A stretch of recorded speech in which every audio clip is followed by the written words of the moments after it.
పసి బాలురకు బయలుపరిచినావని నిన్ను స్తుతించుచున్నాను. తండ్రి అయిన దేవుడు ఒక ఆశ్చర్యకరమైన కార్యాన్ని చేశాడు. ఏంటి అనంటే, జ్ఞానులుగా వివేకులుగా చెప్పబడుతూ ఉన్న ఆ తరములోని వారికి కొన్ని సంగతుల్ని మరుగుపరిచేసి పసిబాలురకు వాటిని బయలుపరిచారు, విషదపరిచాడు అన్నమాట.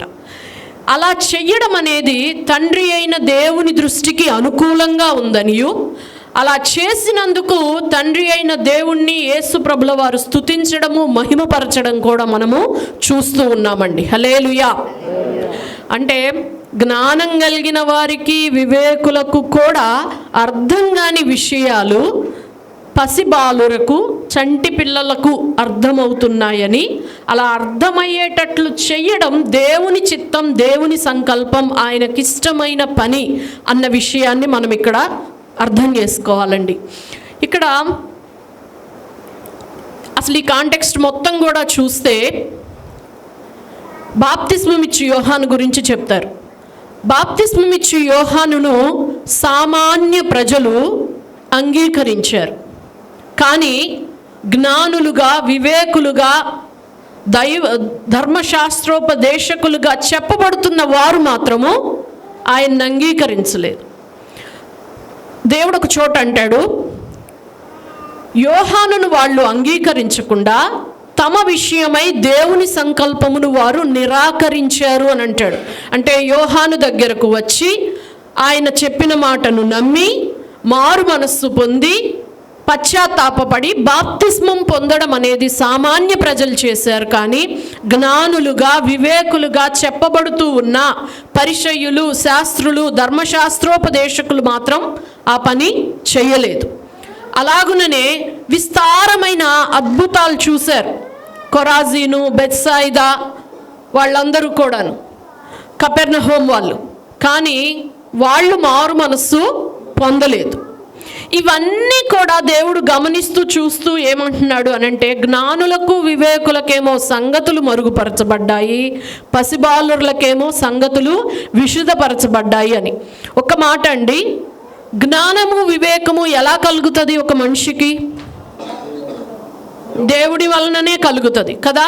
ఎందుకు అనంటే యెషయా గ్రంథము 11వ అధ్యాయం 2వ వచనంలో దేవుని యెహోవా ఆత్మ వలననే జ్ఞానము, వివేకము, వివేచన, తెలివి, యెహోవా యందు భయభక్తులు పుట్టించు ఆత్మ అంటూ దేవుని ఆత్మను అక్కడ మెన్షన్ చేయడం మనం చూస్తాం. అంటే జ్ఞానమైన, వివేకమైన, తెలివి అయినా, దేవుని యందు భయభక్తులైనా, వివేచన అయినా ఒక మనిషికి ఎక్కడి నుంచి వస్తాయి అనంటే దేవుని ఆత్మ వలననే కలుగుతాయి. అంటే దేవుని ఆత్మ వలననే వీరు వివేకులయ్యారు, దేవుని ఆత్మ వలననే వీళ్ళు జ్ఞానం కలిగిన వారు అయ్యారు. వీళ్ళు దేవుని ఆత్మ వలననే వివేకులైనప్పటికీ, జ్ఞానవంతులైనప్పటికీ కూడాను కొన్ని సంగతులు మాత్రం వీళ్ళ కళ్ళకు మరుగుపరచబడ్డాయి, పసిపారులు వంటి వాళ్లకు బయలుపరచబడ్డాయి. అంటే ఇక్కడ మనం అర్థం చేసుకోవాల్సిన విషయం ఏంటి అనంటే అండి, దేవుని ఆత్మ మనకు జ్ఞానాన్ని, వివేకాన్ని ఇస్తే, అంటే దేవుని వలననే మనం ఏదైనా ఒక వరాన్ని పొందుకొని తర్వాత కూడాను కొన్ని విషయాలు అర్థం చేసుకోలేకపోవడానికి, ఆ ప్రత్యక్షతలు పొందుకోలేకపోవడానికి, ఆ దేవుడు ఇష్టపడిన నిర్ణయించిన స్టాండ్స్లో మనం నిలబడలేకపోవడానికి కారణం ఏంటి అనంటే, దేవుడు ఇచ్చిన వరమే ఒక్కొక్కసారి మనం దేవునికి దూరమై గర్వాంధులు అవడానికి కారణమవుతుంది. అవునండి, ఇది వాళ్ళ జీవితాల్లో జరిగింది. ఇది పరిసయ్యులు, శాస్త్రులు, ఆ యొక్క వాక్యోపదేశకుల జీవితాల్లో జరిగింది. ఈ దినాన అటువంటిది మన జీవితాల్లో రాకూడదు అని చూసుకోవాలి. ఇది అర్థం కావడానికి ఒక మామూలు చిన్న ఎగ్జాంపుల్ చెప్తాను. తిమోతికి రాసిన పత్రికలో పౌలు గారు 1 తిమోతి పత్రిక 6వ అధ్యాయంలోనే కొన్ని విషయాలు రాస్తా ఒక మాట అంటాడు. ఏంటి అనంటే, ఇహమందు ధనవంతులైన వారు గర్విష్ఠులు కాక తమకు ఆ ధనమును దయచేసిన దేవుని యందే నమ్మిక ఉంచుతూ అస్థిరమైన ధనము యందు నమ్మిక ఉంచక వారు రాబో జీవం కొరకు మంచి పునాది వేసుకుంటూ ఈ పనులు చేయండి అంటే తమ ధనములో ఇతరులకు పాలిస్తూ ఉండండి, ఇది ఆజ్ఞ అని చెప్పడం మనం చూస్తాం. అంటే ఒకనికి ధనం ఎవరిస్తారు అని ఉంది, అక్కడే దేవుడిస్తాడు. అంటే దేవుని వలన వారు ధనవంతులయ్యారు. కానీ దేవుని వలన ధనవంతులైన తరువాత వాళ్ళు ఏం చేశారు? అస్థిరమైన ధనమందు నమ్మిక ఉంచారు. అందుకని అక్కడ ఏమన్నాడు? ఇహమందు ధనవంతులైన వారు గర్విష్ఠులు కాక అన్నాడు. అంటే దేవుని వలననే నీకు అనుగ్రహించబడిన ధనము నువ్వు గర్విష్ఠుడయ్యేటట్లుగా చేసింది. అంటే అర్థం ఏంటంటే నువ్వు ఆ ధనమిచ్చిన దేవుని యందు నమ్మకం ఉంచడం మానేసి ఆ ధనం మీదనే, ఆ అస్థిరమైన ధనం మీదనే నమ్మకం ఉంచావు కాబట్టి నీవు గర్విష్ఠుడయ్యావు. దేవుడు అహంకారులను ఎదిరించి దీనులకు కృప అనుగ్రహించేవాడు. ఇది చాలా చాలా మన హృదయ పలకల మీద రాసుకోవలసిన అతి శ్రేష్టమైన మాట అండి. దేవుడు అహంకారులను ఎదిరిస్తాడు, దీనులకే ఆయన కృప అనుగ్రహిస్తాడు. మన జీవితాలలో కృప లేకపోతే వీఆర్ నథింగ్. మనం ఏమీ లేని వాళ్ళం కృప లేకపోతే. ఆ కృప ఎట్లా పొందుకుంటావు నీవు? అహంకారము లేకుండా, గర్వము లేకుండా, దీనత్వము కలిగి ఉంటేనే కృప అనేది మనం పొందుకుంటాం. ఇక్కడ జ్ఞానం అనేది, వివేకం అనేది వాళ్ళకు అనుగ్రహించబడింది దేవుని ఆత్మ వలననే, దేవుని దయ వలననే. కానీ ఆ జ్ఞానము, ఆ వివేకము ఏమైపోయిందంటే వారు గర్విష్ఠులు అయ్యేటట్లుగా అయింది. ఎలాగైతే ధనవంతులకి ధనము వాళ్ళు గర్విష్ఠులు అవడానికి కారణమైందో, పిల్లలు చాలామందిని చూస్తూ ఉంటాం. చదువుకునేటప్పుడు చాలా స్ట్రగుల్ అవుతారు, ఒక గవర్నమెంట్ జాబ్ కొరకు చాలా స్ట్రగుల్ అవుతారు, ఒక ఫైనాన్షియల్ స్టేటస్ కొరకు చాలా స్ట్రగుల్ అవుతారు, ఏడుస్తారు, ప్రార్థనలు చేస్తారు. దేవుని మహాకృప వలన దాన్ని పొందుకుంటారు. పొందుకున్న తరువాత వాళ్ళ నమ్మకము, వాళ్ళ విశ్వాసం మొత్తం కూడా డబ్బు మీదకి వెళ్ళిపోద్ది, ఆ ధనం మీదకి వెళ్ళిపోద్ది, వాళ్ళ సోషల్ స్టేటస్ మీదకి వెళ్ళిపోద్ది, వాళ్ళ చదువు మీదకి వెళ్ళిపోద్ది. చిన్నగా అదే వాళ్ళు గర్విష్ఠులయ్యి దేవునికి దూరం అయ్యేటట్టుగా చేస్తుంది కదా. ఎంతోమంది ఏడ్చి ప్రార్థన చేసి పిల్లల్ని పొందుకుంటారు. తర్వాత పిల్లల్ని ఎక్కువగా ప్రేమిస్తూ దేవుడి వెనక్కి తోసేసి దేవునికి దూరం అయ్యే వాళ్ళు ఉంటారు. మన జీవితాల్లో ఇలాంటిది ఏదైనా ఉందేమో జాగ్రత్తగా చూసుకుందాం. ఇది ఎంత చాలా డేంజరస్ విషయం. మనకందరికీ కూడాను సాతాను గురించి తెలుసు కదా. యెహెజ్కేలు గ్రంథం 28లో మనకి అక్కడ సాతాను గురించి రాయబడి ఉంటుంది. అక్కడ మీరు ఎప్పుడన్నా తీరిగ్గా చదువుకోండి. అక్కడ 28:17 ఒక్కసారి చదివినట్లయితే, యెహెజ్కేలు 28:17, నీ సౌందర్యమును చూచుకొని నీవు గర్వించిన వాడవై నీ తేజస్సును చూచుకొని నీ జ్ఞానమును చెరిపివేసుకొంటివి. అంటే జ్ఞానము వలన అతనికి ఒక తేజస్సు వచ్చింది, ఒక సౌందర్యం కలిగింది. ఆ సౌందర్యాన్ని, ఆ తేజస్సును చూసుకొని ఏం చేశాడంట? జ్ఞానాన్ని చెరిపివేసుకున్నాడట. ఇది ఎవరి గురించి చెప్పబడిందో తెలుసా? పడిపోయిన లూసిఫర్ అనే ఆ ప్రధాన కేరూబు, ఆ దూత గురించి చెప్పబడిందండి. అంటే దేవుని సముఖంలో ప్రత్యేకించబడినవాడు కొన్ని ప్రత్యేకమైన స్థలాలలో అతడు మాత్రమే నిలువగలడు, ఇంకెవరు నిలువలేరు. అటువంటి వాడు కూడాను తన జ్ఞానము ఏమైపోయింది? తేజస్సుని, సౌందర్యాన్ని కలగజేస్తే అది కలగజేసిన సౌందర్యాన్ని బట్టి, తేజస్సును బట్టి గర్వించి జ్ఞానాన్ని చెరిపివేసుకున్నాడట. వీళ్ళ పరిస్థితి కూడా అలాగే ఉందండి. మన జీవితాల్లో కూడా ఒకసారి మనం ఆలోచన చేసుకోవాలండి.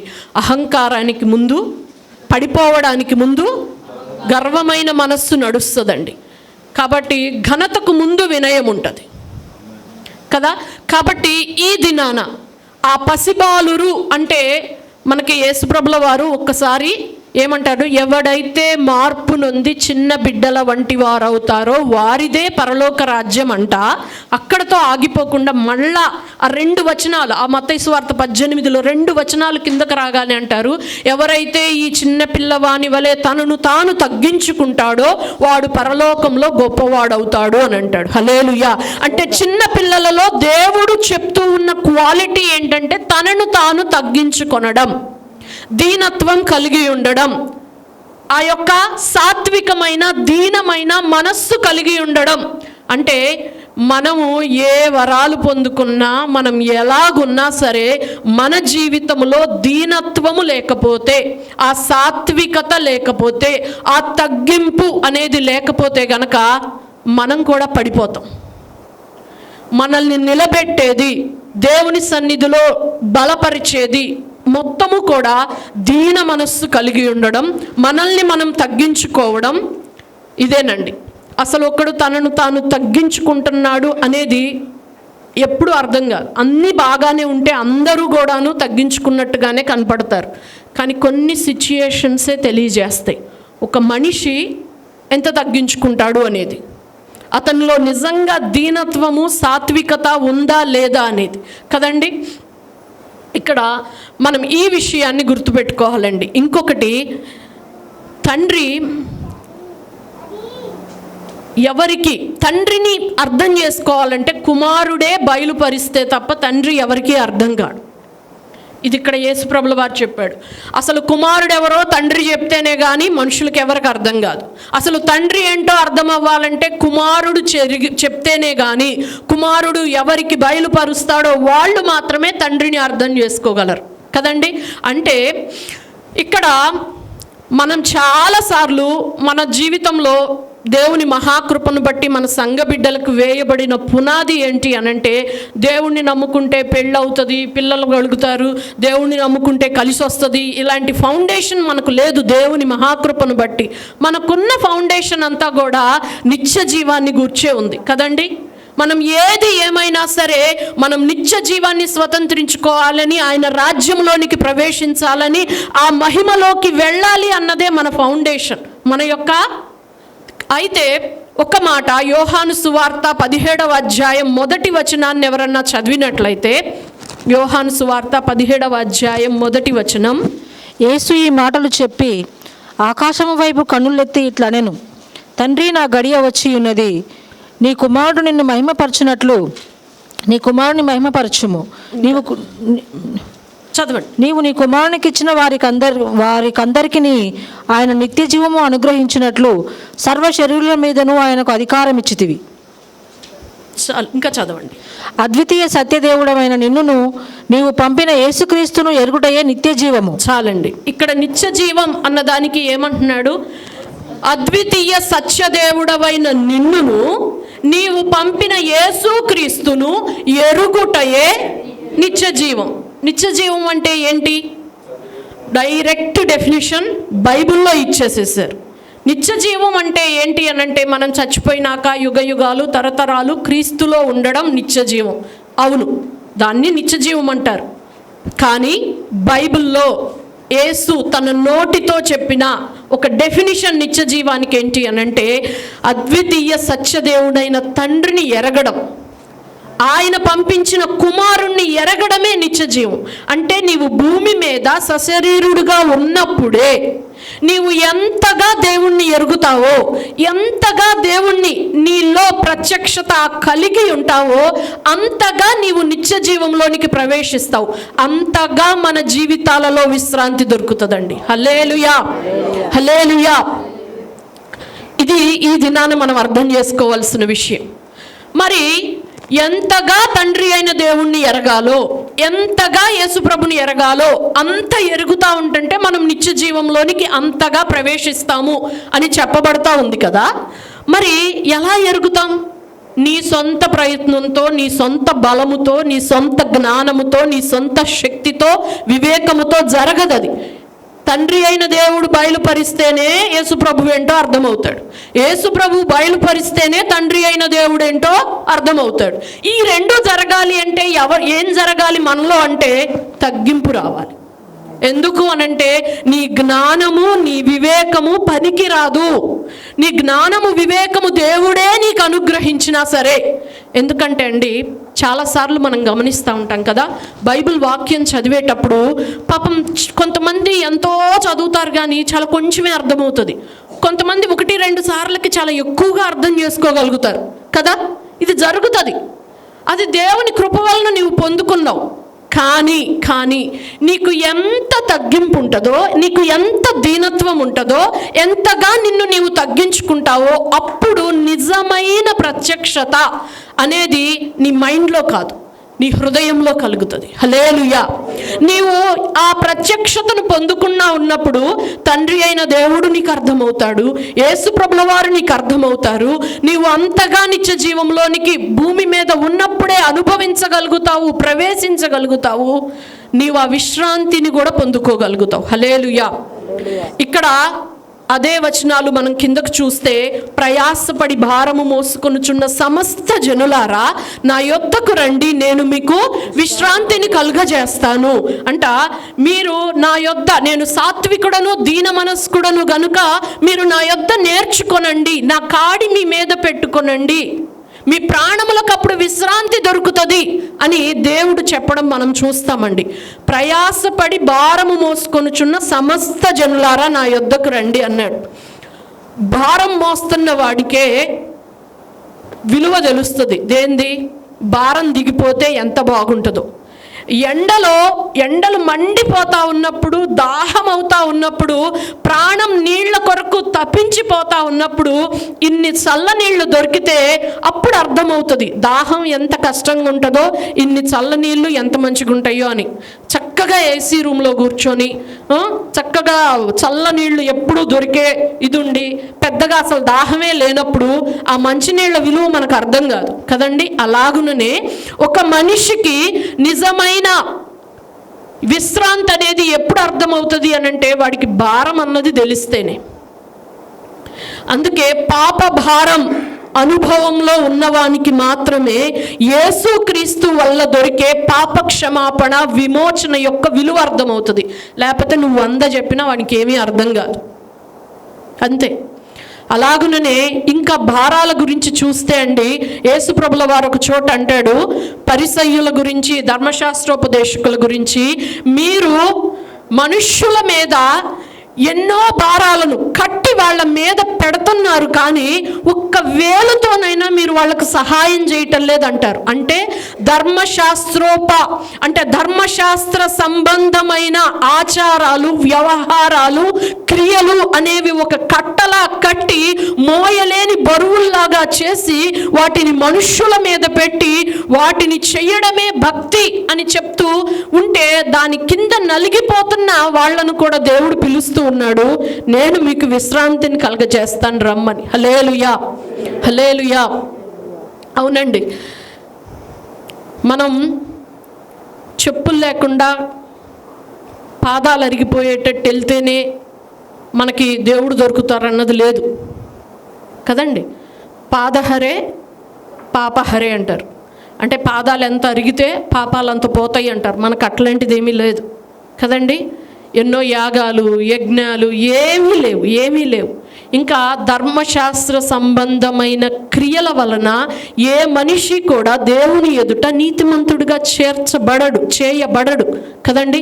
ఇవన్నీ ఆచారాలు, పద్ధతులు ఎంత దారుణంగా ఉండేదంటే అండి, అసలు విశ్రాంతి దినం అనేదే ప్రజలకు విశ్రాంతినివ్వడం కొరకు దేవుడు ఏర్పాటు చేస్తే ఆ విశ్రాంతి దినాన్ని బ్రతుకు దుర్భరంగా చేశారు ఆ దినాలలో పరిసయ్యులు, శాస్త్రులు జనాలకి.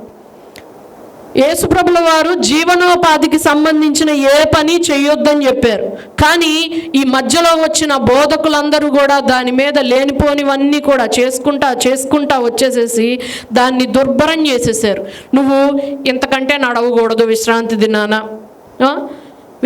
దినాన ఏమంటారు, ఆ దినాల్లో ఒక భయంకరమైన సత్యం. మేము యెరూషలేము వెళ్ళినప్పుడు కూడాను మమ్మల్ని తీసుకెళ్ళిన బెన్హర్ గారు చెప్పారు, ఆ హిస్టరీలోనంట ఎలాంటి ఉపదేశాలు వచ్చేసినాయి అంటే వాళ్ళకి, ఇది విశ్రాంతి దినము, మనము జీవనోపాధికి సంబంధించిన అసలు ఏ పనులు మనం చేయకూడదు. కాబట్టి మన మీదకు ఎవరైనా దండెత్తి వచ్చినా సరే మనల్ని మనం డిఫెండ్ చేసుకోకూడదు. అంటే అంతలా వాళ్ళు బోధించేటప్పటికట రోమా గవర్నమెంటు విశ్రాంతి దినాన ఈ మత ఛాందస్సంలో మునిగిపోయిన వ్యక్తుల్ని మనం వచ్చి అటాక్ చేసినా సరే ఏమీ కాదని చెప్పేసి ఆ మహావిశ్రాంతి దినాన అన్ని వైపుల నుంచి శత్రువులు వస్తే ఈ చెప్పబడిన ఈ మనుష్యులు కల్పించిన పద్ధతులు ఇలాంటివన్నీ కూడా హెవీ బర్డెన్ అయిపోయి వాళ్ళు చాలాసార్లు స్లేవరీలోకి వెళ్ళిపోయారు ఇశ్రాయేలీలు. అంటే ఇవి మనుషులు పెట్టిన మోయలేని భారాలండి. వాటన్నిటి మధ్య నలిగిపోతా ఏదో దేవుని కొరకు ఉండాలి అంట ఆశపడతా ఉన్న వాళ్ళు ఆ జనాంగం ఆ టైంలో ఉన్నారు. దేవుడు చెప్తున్నాడు ఇవన్నీ కాదు, మీకు రావాల్సిందేంటి అని అంటే సాత్వికత, దీన మనస్సు. అది నాకుంది, నేను మీకు నేర్పిస్తాను. మీరు ఉండాల్సింది కూడా కాడి క్రిందని. కాడి అంటే సబ్మిషన్ అని అర్థం కదండి. పశువులకి దున్నేటప్పుడు వాటిని పొలాలు దున్నేటప్పుడు ఆ కాడి అనేది ఖచ్చితంగా వాటి మెడ మీద పెడతారు. అది ఆ మెడ వాటి కింద వంగితేనే అది వ్యవసాయానికి చేయగలుగుతాం, లేకపోతే వీలు కాదు. అట్లాగుననే ఇక్కడ మోయలేని బరువైన కాడి కాదు, కానీ ఇది సులువైన కాడి, యేసయ్య కాడి. దీని క్రింద ఉంటే ఇందులో మెయిన్ ఉండాల్సింది ఏంటి అంటే సాత్వికత, దీన మనస్సు. ఈ రెండే, సాత్వికత, దీన మనస్సు. ఈ దీన మనస్సు తగ్గింపు అనేదే మనల్ని బాలురుగా చేస్తుంది, దేవుని ప్రత్యక్షతలు మనకు కలగజేస్తుంది. ఈ సాత్వికత, దీన మనస్సు అనేదే యేసయ్య కాడి క్రింద మనం ఉండి నేర్చుకొని ఆయన విశ్రాంతిలోకి వచ్చేటట్లు చేస్తుంది. హల్లెలూయా, హల్లెలూయా. ఎలాంటి భారమైనా అండి, ఎలాంటి భారమైనా సరే యేసయ్య దానిలో నుండి మనకు విడుదల ఇచ్చి విశ్రాంతిని కలగజేయడానికి ఆయన సిద్ధంగా ఉన్నాడు. కానీ ఇక్కడ మనము సబ్మిషన్, కాడి క్రిందకు విధేయత చూపుతూ దీన మనస్సుతో తగ్గింపుతో ఆ కాడి క్రిందకు మనము రాగలగాలి. హల్లెలూయా. కాబట్టి ఈ దినాన మనం కొన్ని ఆధ్యాత్మిక సత్యాలు నేర్చుకున్నాం. అవి హృదయాల్లో రాయబడాలండి. జ్ఞానం, వివేకం దేవుడిచ్చింది, కానీ దాన్ని చూసుకుంటా మనలో ఏదైనా గర్వం కలిగిందా అంటే మనం పతనంలోనికి వెళ్ళిపోతున్నట్లే. ఇకపై దేవుని గూర్చిన విషయాలేవి కూడా మనకి అర్థం కావు. జ్ఞానం, వివేకం యెహోవా నోటి నుండే వస్తాయి, అవి ఆయన వలననే కలుగుతాయి, అది వాస్తవం. కానీ దేవుడిచ్చిన ఏది కూడాను మనం గర్విష్ఠులయ్యేటట్లుగా చేస్తే అది మన పతనానికి కారణమవుతుంది. ఎప్పటికెప్పటికీ తగ్గింపు, దీన మనస్సు, విధేయత అన్నవే మనల్ని నిత్య జీవంలోనికి ప్రవేశించేటట్లు చేస్తాయి. భూమి మీద మనం ఆయన విశ్రాంతిని అనుభవించేటట్లు కూడా చేస్తుందండి. కాబట్టి ఈ దినాన దేవుణ్ణి అడుగుదామండి. ఇక్కడ ఆయన సన్నిధిలో తగ్గించుకోవడం, ఆయా సమయాలలో చాలాసార్లు ఏమంటారండి, ఇగో అనేది ఉంటుంది. అది మనం చచ్చిపోయేంత వరకు కూడా బయటపడతానే ఉంటుంది. ఒక దైవజనుడు చెప్పాడు, మనిషి ఎన్నైనా జయిస్తాడంట, కానీ దాని దగ్గరకు వచ్చేటప్పటికి చాలా కష్టం అంట. ఎందుకంటే అది ఎంత ఉంటుందంటే ఒక సముద్రంలో మంచు కొండలా ఉంటుందంట. పైకి చాలా కొంచెమే కనపడుతుంది.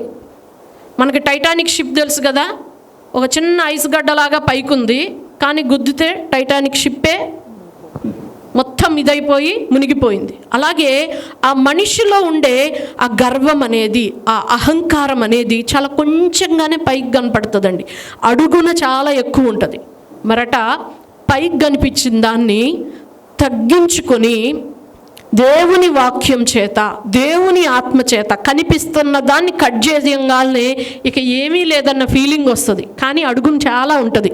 చిన్నగా కొన్ని నిమిషాల తర్వాత మళ్ళీ ఇంకాస్త పైకి తేలుతుంది. మళ్ళా దాన్ని కట్ చేస్తే మళ్ళీ ఏమీ లేదు, అంతా అయిపోయింది. మనం సాత్వికులం, దీన మనస్కులం, తగ్గింపులో మనమే నంబర్ 1 అనిపిస్తుంది. అవునండి, కొంతమందికి తమను తాము తగ్గించుకునే విషయాలలో కూడాను చాలా అతిశయం ఉంటుంది. అసలు సాతాను చాలా విచిత్రంగా మోసం చేస్తాడు మనల్ని, కానీ చిన్నగా బయటకు వస్తుంది. ఇలాగా జీవితకాలము చాలా జాగ్రత్తగా దాంతో పోరాడుతూ ఉంటే, నేనైతే చాలాసార్లు ఇదే అడుగుతా, దేవుణ్ణి ప్రార్థన చేస్తూ ఉంటా కూడాను, అయ్యా నేను మరణించే దినానికల్లా ఆ లాస్ట్ ఆ చివరి కొన్ని సంవత్సరాలు కానీ ఏది అసలు ఏమాత్రము లేని నువ్వు బ్రతికావు చూసావా.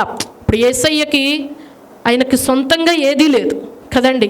ఆయన అంటాడు, నేనేం మాట్లాడాలో అది నా తండ్రి చెప్తే మాట్లాడతాను, ఏం చెయ్యాలో ఆయన చెప్తే చేస్తాను. అసలు ఆయనకంటూ ఒక ఇండివిజువాలిటీ లేదా, ఆయనకంటూ ఒక గుర్తింపు లేదా, ఆయనకంటూ ఒక సొంత ఆలోచన లేదా అంటే అసలు అలా లేకుండా బ్రతకడం చాలా కష్టంగా ఉంటుంది, చాలా చాలా టఫ్గా ఉంటుందండి. నా జీవితంలో నేను ఇది అనుభవించాను. చాలా చాలా టఫ్గా ఉండే విషయం ఏంటి అని అంటే, మనకంటూ అసలు ఒక గుర్తింపు, ఒక సొంత ఆలోచన, ఒక సొంత ఇష్టము, ఒక సొంత మాట, ఒక సొంత అభిప్రాయము అనేది ఏదీ లేకుండా ఇక మనము అసలేంటో మనకే అర్థం కానట్టుగా అయిపోతుంది పరిస్థితి.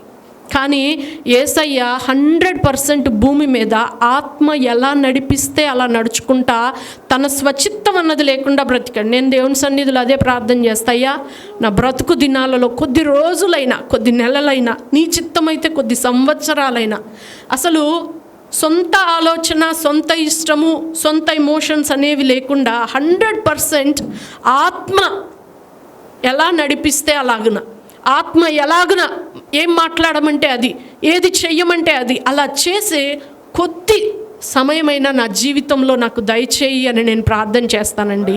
దానికి మొట్టమొదటి స్టెప్ తగ్గింపు, దీనత్వం. అది చిన్నపిల్లలకు ఉండేది, అది మనకు ఎన్నో విషయాలు బయలుపరిచేది. మనం ఎంతగా తండ్రి అయిన దేవుణ్ణి యేసయ్యని ఎరుగుతామో అంతగా భూమి మీదనే నిత్య జీవాన్ని కూడా మనం అనుభవించగలుగుతాం. ఆయన విశ్రాంతిని కూడా మనం అనుభవించగలుగుతామండి. కాబట్టి దేవుడట్టి కృపతో మనల్ని నింపి నడిపించునుగాక. ఆమేన్.